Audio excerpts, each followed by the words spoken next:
Well, guys, in San Diego, home sellers jacked up their asking prices $24,000 this week. But don't worry, if you ask me, I think the joke's going to be on them because looking at the data, I see a seriously soft housing market in San Diego.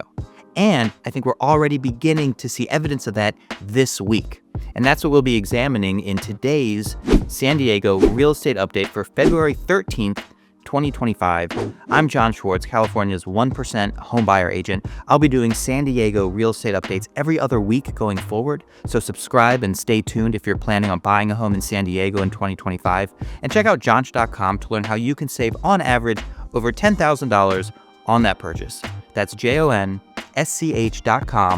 Now let's get into the data. And we're looking at the most recent weekly print from Redfin for the San Diego Metropolitan Statistical Area, which of course includes all of San Diego's suburbs. Each line here represents a year. The green line is this year, 2025. The orange line is last year, etc. Right now we're looking at the median sale price of a home in San Diego, which has fallen now for 2 weeks in a row. Right now, the median sale price of a home in San Diego is $886,000. That's $6,000 under the little peak we had in January.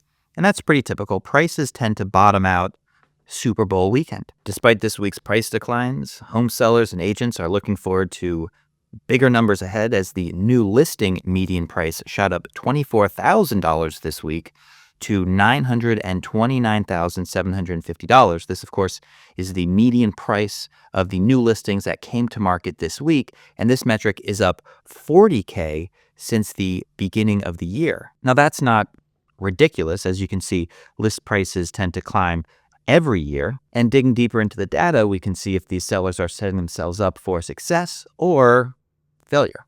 Let's take a look. So first, we're going to look at new listings, and new listings are really tearing away from last year's numbers. Right now, we had 610 new listings come to market this week. That's 12% over last year's numbers. The week before, we were 7.4% over last year's numbers. The week before that, we were 5% over last year's numbers. So as you can see, new listings is really tearing away from last year. And of course, more new listings means downward pressure on pricing. Do any of you guys remember the joke from the pilot of Modern Family where the gay couple got together because they were playing charades and one of them did this and the other one knew it was Casablanca? This is like a 14-year-old reference. Of course, at the same time that new listings are outpacing last year's numbers, so is homes sold. And just as new listings is the metric by which listings come to market, homes sold is the biggest metric by which listings exit the market. And as you can see, 355 homes sold this week on the San Diego market. That's 10% more than the same period last year.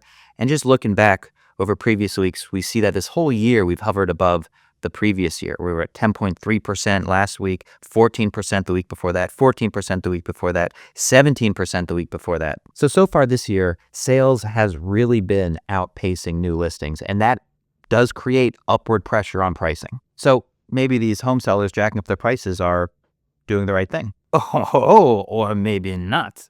Now we're looking at pending sales. Pending sales is a leading indicator of homes sold because a home goes pending about 30 days before it becomes a home sold. It enters contract, becomes pending, 30 days before it closes contract, becomes sold. And as you can see, pending sales has been trailing last year for the whole year. This week, we saw 417 homes go pending. That's trailing last year's numbers over the same period by 20%. Last week, we trailed last year by also 20%.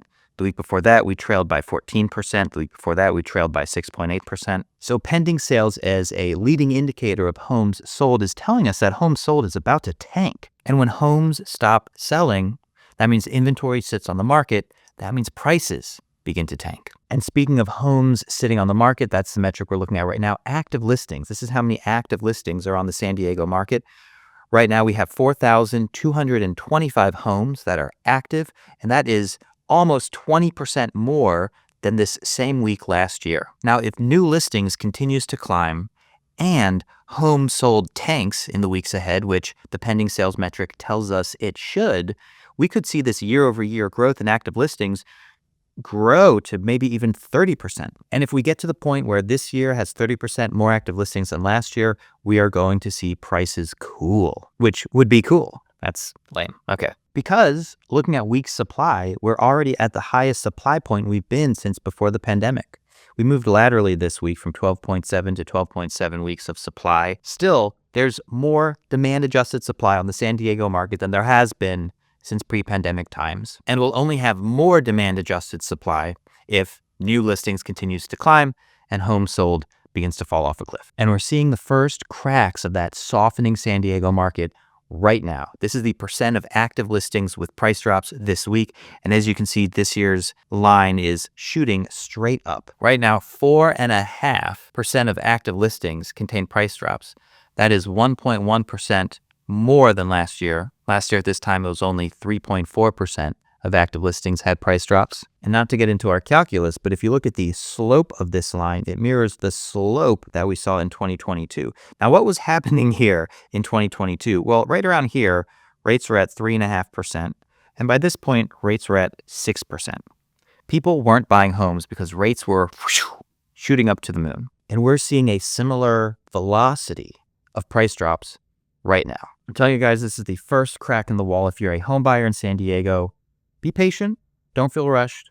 And while you're taking your time, check out my 2025 California Homeowners Guide. It gives you everything you need to know to make sure you're making a very informed decision with your home purchase. It includes the latest conforming loan limits, the latest agency rules about how you work with the homebuyer's agent, as well as the latest state regulations regarding homeowners insurance. So check it out, and I'll see you back here for another San Diego real estate update in 2 weeks.